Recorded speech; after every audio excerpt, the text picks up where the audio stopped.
I do know when this was brought up at a meeting I was at, the school committee chairman had some strong reservations on this because of the control that's given to an out-of-town body, shall we say, and it's forever. That's correct. Yeah. Unless, that's correct.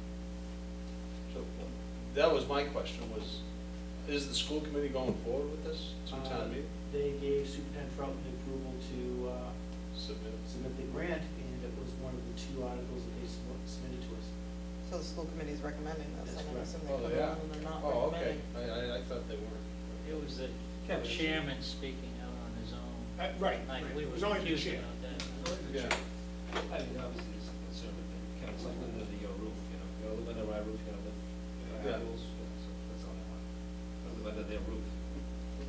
Okay. And I think you're gonna, well, it'd be interesting hearing what the So- restrictions might be, because, It's quite a few. Well, it's that they have the right of, yeah, it's an awful lot to Give away.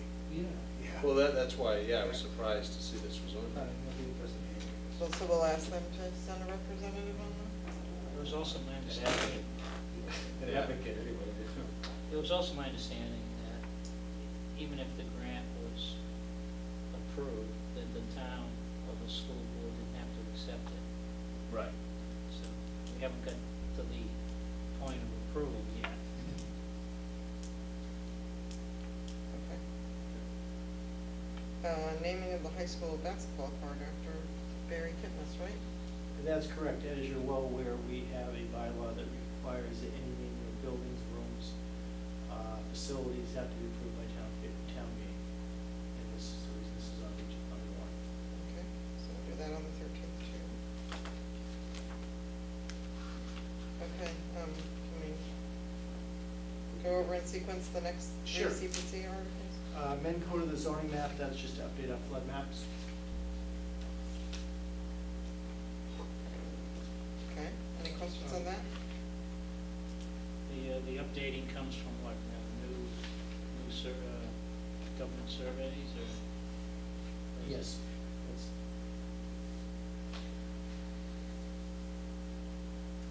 Okay. Next is to authorize the sale of those 2 properties to use the proceeds for the acquisition of Eisenhower Park Pond.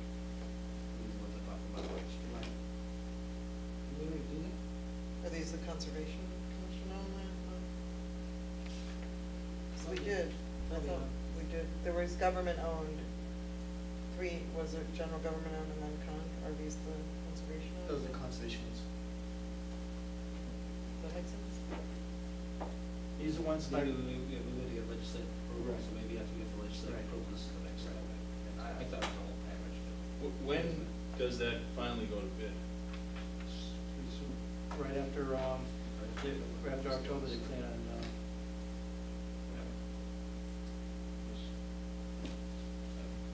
It seems like that's been waiting to happen. Part of the I was just plan. curious when that happens. Okay, the eminent domain taking, okay, this is to clarify title on map 50 parcel 10.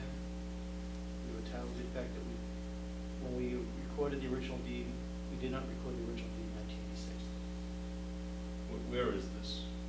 Same, 50 same parcel neighborhood. test. so is this This is all a in conjunction. housekeeping Right. thing now, because this is from 1986? Right. This is, in order to perfect the clear title to it. Are there dollars involved? No, we have to No. take our own property. Right, there's no cost involved. We're just clarifying title. We have to take No, our own property. unfortunately, it's not just only North Reading, a number of communities. No, There's a you're taking problem our with own the- property. Whoever did the title search Yeah. They're not responsible. didn't record it properly. No, they're not, I know. Record it properly, and We just, there's it's no just never recording, recorded, yeah. so we really may not have clear titles for the winner. Yeah. It's expeditiously clear titles and take it back. Okay, We're only taking it from ourselves. Okay, street acceptances, George Root Way, Cobbler's Lane, to accept those roads. okay. Citizens petitions, I think we're all familiar with the first one, again, the Center Village Historic District removal, back to the school. And I know it was in the transcript, so it's common knowledge now, but we did receive the opinion, the answers to the questions from council. The, real key fact in there for October town meeting was that there's not enough of a window to do the complete study and comply with Mass General Law. So, obviously it's gonna be up to the sponsor to make a recommendation to town meeting, but this is gonna need to be passed over or, or defeated, whatever the pleasure of town meeting is. It will not be legal and stand if it's passed at this time. Okay. Other citizen petition, which I received today and I mentioned briefly to the board earlier, was 113 Haverhill Street was to rezone that for multifamily dwellings along Railroad Avenue. It's Haven Street, though. Right, it's Haverhill Street's the actual, but Railroad Ave, it's right near Railroad Ave. Goes on. That's where Emma's used to be. Right, that's everyone's. Just for everybody's information, that's where Emma's used to be. This isn't a 40B issue. Well, there's a threat of a 40B application being made if this is there. This is itself, the project itself is not a 40B. Right. Would it But just- qualify for 40B? Anything qualifies for 40B. So, what No, they're trying no, to do is get a I'm rezone. sorry. Is it affordable Excuse me. housing? If it's rezoned, would it qualify for our inventory of affordable housing? No. It has nothing, correct me if I'm wrong, I don't think necessarily has anything to do with the other. They're rezoning this so they could put multifamily housing there outside of 40. Within the restrictions within of the what our restrictions, multifamily right, restrictions zoning. call for. Right. If this were not They approved, obviously have the they option. could. That's what. And this right. is like one little zone within a normal residential zone? They're getting one of the, Okay. my guess is the pitch would be that you're going to get less if you rezone it the way they want it. If not, sure, they have to go the whole route of the 40B and public hearings and all that, but eventually you're gonna have multifamily dwellings there with a higher density than what your local zoning would require. Just another way of overtaking it. Yes. Yeah. And by doing so, by going that route and not adding to the 40B inventory, we're exposed somewhere else with the same things. Right. Interesting. Okay, and the last two, which came in late today and are not, I will caution, are not certified and may have an issue, it's up to the town clerk to certify them, so these are on our list, but we may not see them in a couple weeks. Briefly, they are not certified. The first one is to fund employee retiree health insurance at 90-10 split, we're currently at 70-30. And has not been certified. Last time it was on town meeting warrant was at a special town meeting in 1997, and it was passed over at that town meeting. Explain to me the issue. Right now, the health insurance is a collective bargaining issue, right? So if it's a collective bargaining issue, then how can it be addressed here? Because under Mass General Law, it would go back to town meeting for. I think what it is the language in the contract. Generally, it's subject to appropriation by the appropriating body, which is town meeting. So it can change if town meeting opts for something else. This is the agreement. If town meeting, who's the appropriating legislative body, opts for something else. So if town meeting passed this for whatever reason, The cost increase. no, I understand that, but from a collective bargaining point of view, town administration doesn't necessarily have to agree. I think it's the other way around. I think it's the other way around. My guess is, I think the collective bargaining agreement probably says subject to legislative appropriate approval. So if they approve it at a different level, that's what you got. I would interpret it Yeah, just that's the how, other way. that's how the collective bargaining rules usually Well, work. and we're- Seems like it's works against the town in both directions, that Right. doesn't make sense. If this is certified, we have town and council approve the petition. As of right now, it hasn't been certified, and there's a question on the date Right. on the petition. There's also a bunch of printed signatures, which I find interesting. Okay, and, Next is. The last one? Question is what the article wishes to do is to have the town credit those who are been previously call firefighters or intermittent firefighters, those are some of the call firefighters, to have their time credited for retirement purposes if they happen to be police officers or public works employees in this town. That has not been certified. There's a question on the date of it. Also, there's another question which I would have to ask the town clerk when I speak to her, I put a phone call to her, is they reference in their Mass General Law, and I'm just reciting exactly as it was printed, 32, 42B, section 1.5. That doesn't exist. There Okay. is no Mass General Law, chapter 42B. There is no section 1.5.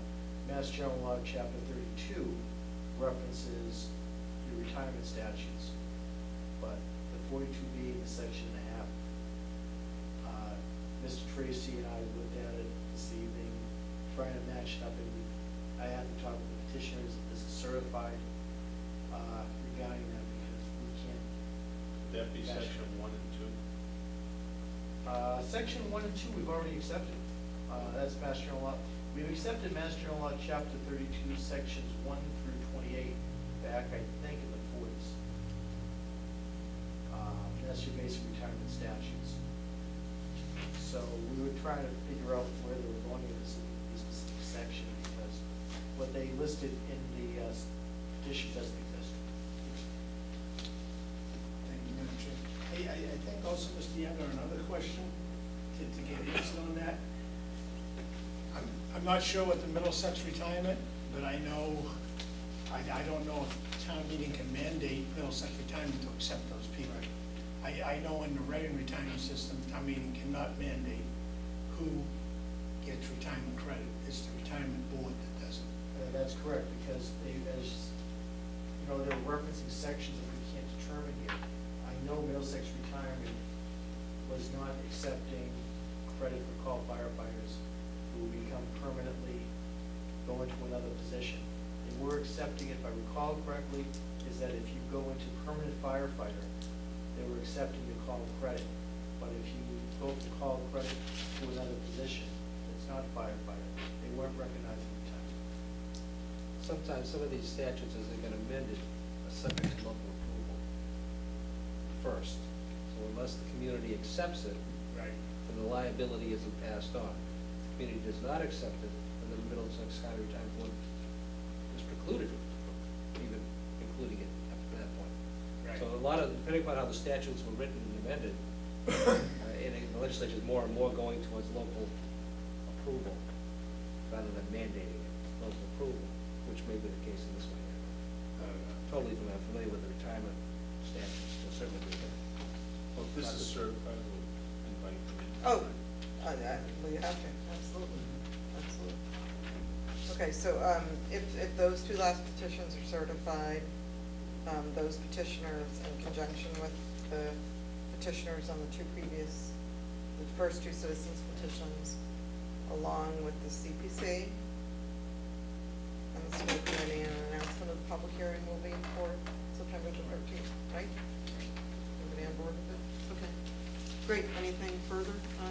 Just in scheduling those, you're going to schedule the citizen petitions first? Yes. That would be preferable. Yes.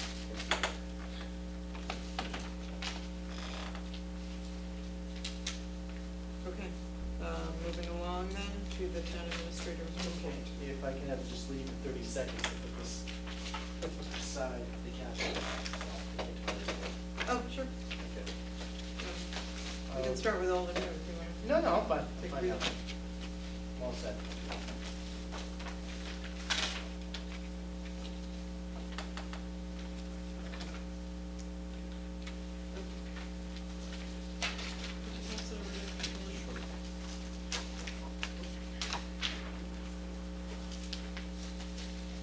Okay, I'm all set. Yep, Mr. Younger? First, some updates. One regarding affordable housing. The Mass Housing Financing Agency has granted approval to Edgewater Place condominium project, 40B, located on Pilgrim Road. It's a 16 townhouse style development on